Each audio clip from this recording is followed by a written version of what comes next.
और खबर उत्तर प्रदेश के श्रावस्ती जनपद के भिनगा कोतवाली से है। आइए आपको भिनगा कोतवाली के तराई क्षेत्र में मधनगर गांव के पास राप्ती नदी के किनारे लेकर चलते हैं, जहां पर एक घटना हो गई है। दरअसल यहां पर गांव निवासी मधनगर गांव निवासी विद्याराम तिवारी की 11-12 साल की नाबालिग लड़की है, जो नदी के किनारे से संदिग्ध परिस्थितियों में लापता हो गई है।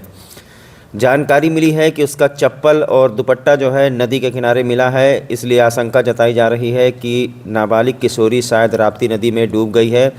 लोगों ने आशंका जताई है कि वो मवेशियों को चराने के लिए नदी के किनारे गई हुई थी, जहां पर पैर फिसल जाने के कारण शायद राप्ती नदी में डूब गई है।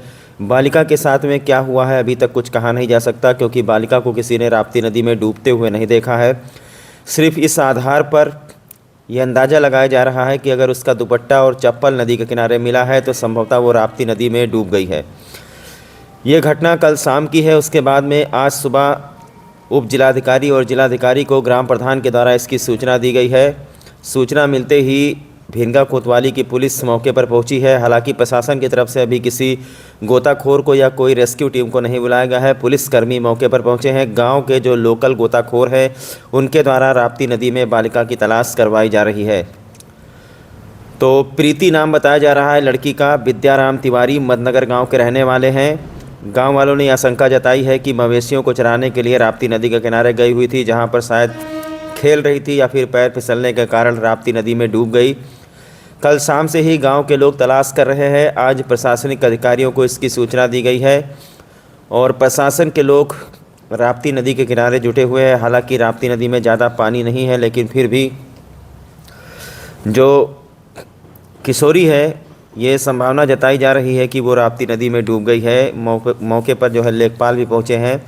अभी लोकल गोताखोरों के द्वारा, जो आम लोग हैं गांव के ग्रामीणों के द्वारा राप्ती नदी में बालिका की तलाश करवाई जा रही है। प्रशासन की तरफ से कोई रेस्क्यू टीम वगैरह अभी तक नहीं बुलवाई गई है। लोग राप्ती नदी के किनारे इस वक्त जुटे हुए हैं। अभी तक उसकी बॉडी कहीं से बरामद नहीं हो पाई है।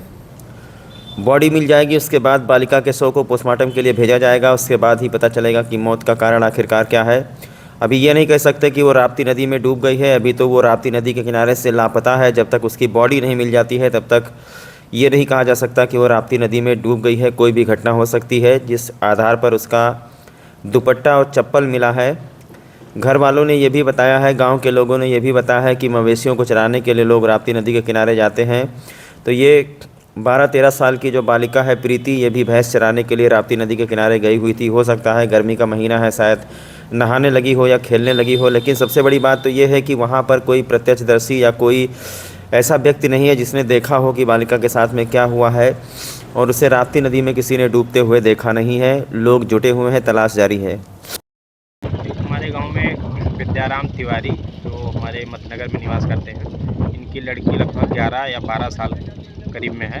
ये कल शाम को करीब 6 बजे के करीब में भैंस चराने आई थी और नदी के किनारे भैंस चरा रही थी और किन्हीं कारणवश इसका पैर फिसल गया और नदी में पानी के जो है बहाव में गिर गई और उसका जो है चप्पल और कपड़ा नदी के किनारे मिला हुआ है, जिस पर घर वाले शंका कर रहे हैं कि लड़की हमारी नदी में डूब गई है। उसके बाद क्या हुआ? अभी तक यहाँ पर लोगों द्वारा ढूंढा जा रहा है या क्या हुआ? अभी तक प्रशासन द्वारा क्या मदद की गई?